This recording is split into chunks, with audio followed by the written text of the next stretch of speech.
जावेद चौधरी पाकिस्तान के मशहूर मारूफ कॉलम निगार और सहाफ़ी हैं और नौजवान तबके में वो एक मोटिवेशनल स्पीकर के तौर पर भी जाने जाते हैं। अपनी एक मोटिवेशनल तहरीर में वो लिखते हैं कि एक बस पहाड़ी इलाके से गुजर रही थी, अचानक बिजली चमकी, बस के करीब आई और वापस चली गई। बस आगे बढ़ती रही, आधे घंटे बाद बिजली दोबारा चमकी, बस के पिछले हिस्से की जानिब लपकी लेकिन फिर लौट गई। बस इसी तरह आगे बढ़ती रही, बिजली बार बार आती रही, कभी दाएं कभी बाएं साइड पर हमलावर होती लेकिन हर मर्तबा वापस लौट जाती। बस का ड्राइवर एक समझदार शख्स था, उसने गाड़ी रोकी और ऊंची आवाज में कहा कि भाइयों, बस में कोई गुनाहगार सवार है, ये बिजली उसे तलाश कर रही है, हमने अगर उसे ना उतारा तो हम सब मारे जाएंगे। बस में खौफो हरास फैल गया और तमाम मुसाफिर एक दूसरे को शक की नजर से देखने लगे। ड्राइवर ने मशवरा दिया कि सामने पहाड़ के नीचे दरख्त है, हम तमाम एक एक करके उतरते हैं और दरख्त के नीचे खड़े हो जाते हैं, हम में से जो भी गुनाहगार होगा बिजली उस पर गिरेगी और बाकी लोग बच जाएंगे। ये तजवीज काबिल अमल थी। तमाम मुसाफिरों ने इत्तफाक किया। ड्राइवर सबसे पहले उतरा और दौड़कर दरख्त के नीचे खड़ा हो गया। बिजली आसमान पर कहीं चमकती रही लेकिन वो ड्राइवर की तरफ नहीं लपकी, वो बस में वापस चला गया। दूसरा मुसाफिर उतरा और दरख्त के नीचे खड़ा हो गया, बिजली ने उसकी तरफ भी तवज्जो नहीं दी। तीसरा मुसाफिर भी साफ बच गया। यूं मुसाफिर आते रहे, दरख्त के नीचे खड़े होते रहे और वापस जाते रहे, यहाँ तक कि सिर्फ एक मुसाफिर बच गया। ये गंदा मजहूल सा मुसाफिर था।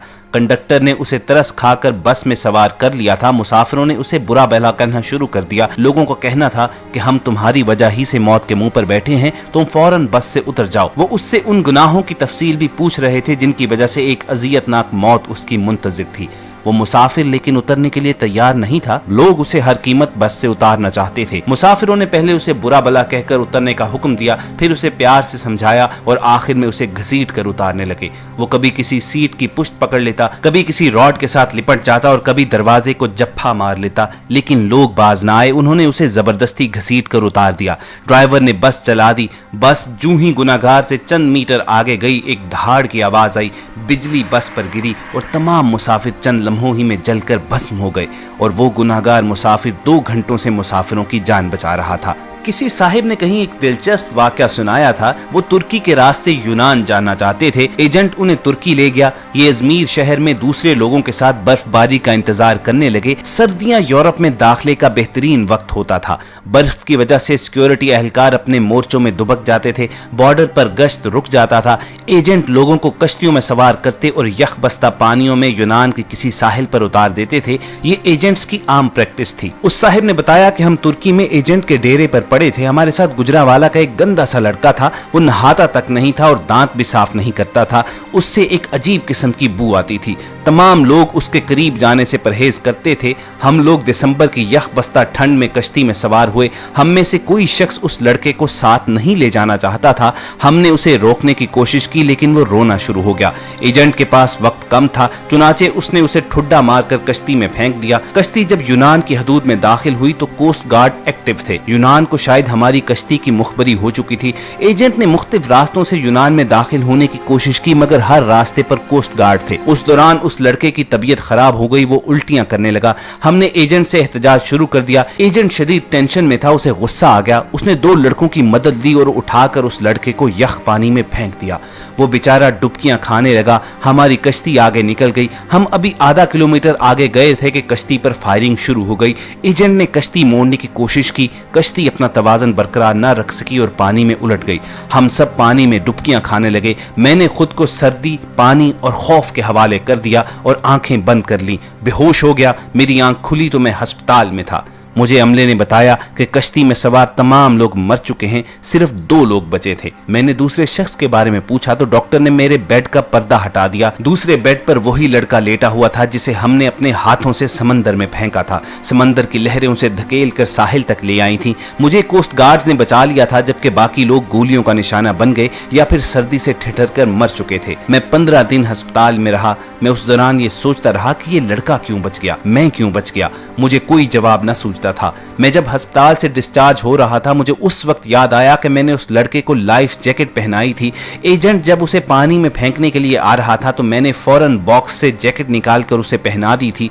ये वो नेकी थी जिसने मुझे भी बचा लिया और उसे भी। मुझे जो ही ये नेकी याद आई मुझे 6 माह का सारा जमाना याद आ गया जो हमने उस लड़के के साथ गुजारा था। हम ना सिर्फ तुर्की में उसकी वजह से बचते रहे थे बल्कि वो जब तक हमारी कश्ती में मौजूद रहा, हम कोस्ट गार्ड से भी महफूज रहे, यख पानी से भी और मौत से भी। हमने जो ही उसे कश्ती से धक्का दिया तो मौत ने भी हम पर अटैक कर दिया। मैंने पुलिस से दरखास्त की कि मैं अपने उस साथी से मिलना चाहता हूँ। पुलिस एहलकारों ने बताया कि वो पुलिस वैन में इंतजार कर रहा है। मैं गाड़ी में सवार हुआ और जाते ही उसे गले से लगा लिया। मुझे उस वक्त उसके जिस्म से किसी किस्म की कोई बू नहीं आ रही थी। मुझे मालूम हुआ कि मेरे साथियों को उसके जिस्म से अपनी मौत की बू आती थी। ये उन लोगों की मौत थी जो उन्हें उससे अलग करना चाहती थी, और वो जो ही अलग हुए सब मौत की आगोश में चले गए। मेरे एक बुजुर्ग दोस्त जवानी में अरबपति थे, लेकिन उनकी जिंदगी का आखिरी हिस्सा गुर्बत में गुजरा।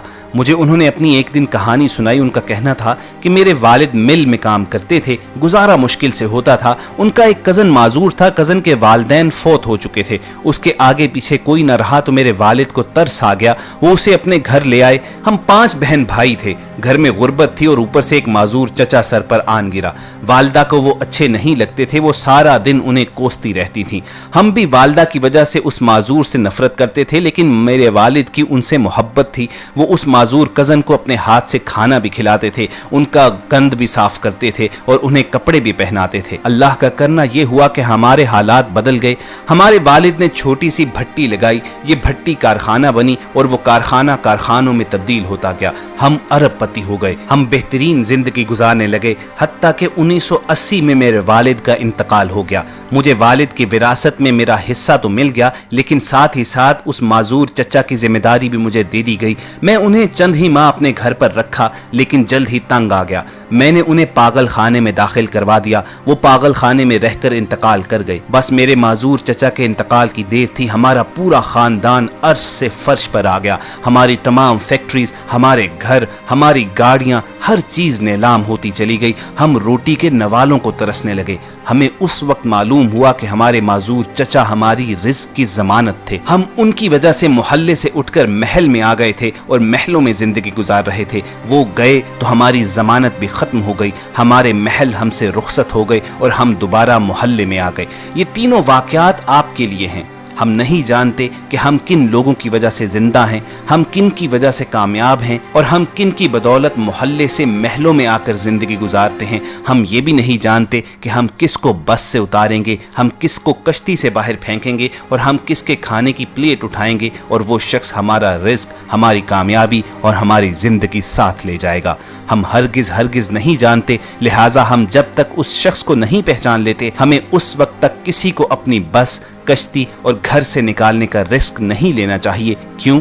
क्योंकि हो सकता है हमारे पास जो कुछ हो वो सब उसी शख्स का हो, और अगर वो चला गया तो सब कुछ चला जाए, हम ना रहें, मट्टी का ढेर बन जाएं। ख़वातीन हज़रात, हमारा दीन इस्लाम इसलिए लोगों से हुस्न इखलाक का दर्स देता है। अल्लाह ताला अपने हकूक़ तो माफ़ कर देगा, लेकिन हकूक़ुल इबाद उस वक्त तक माफ़ नहीं करेगा जब तक वो शख्स आपको माफ़ नहीं कर देता। अल्लाह ताला का निज़ाम अता, जज़ा और सज़ा बहुत पुरअसरार है। वो चाहे तो प्यासे कुत्ते को पानी पिलाने की वजह से किसी फाहिशा औरत को बख्श सकता है, और अगर चाहे तो किसी आलिम, जाहिद, आबिद शख्स को राई बराबर गुरूर का जर्रा भी दिल में होने की वजह से उसका जन्नत में दाखिला बंद कर सकता है। नबी करीम सल्लल्लाहु अलैहि वसल्लम की हयात मुबारका पर नजर दौड़ाइए तो आपको मालूम होगा कि वो ना सिर्फ अपने मुखालिफिन, दुश्मनों, इंसानों, हत्ता के जानवरों के लिए भी खुल्क़े अजीम रखते थे। एक हदीस का मफहूम है कि मखलूक अल्लाह ताला का कुंबा है, तो जब कोई किसी के कुंबे, किसी के खानदान को तकलीफ पहुंचाएगा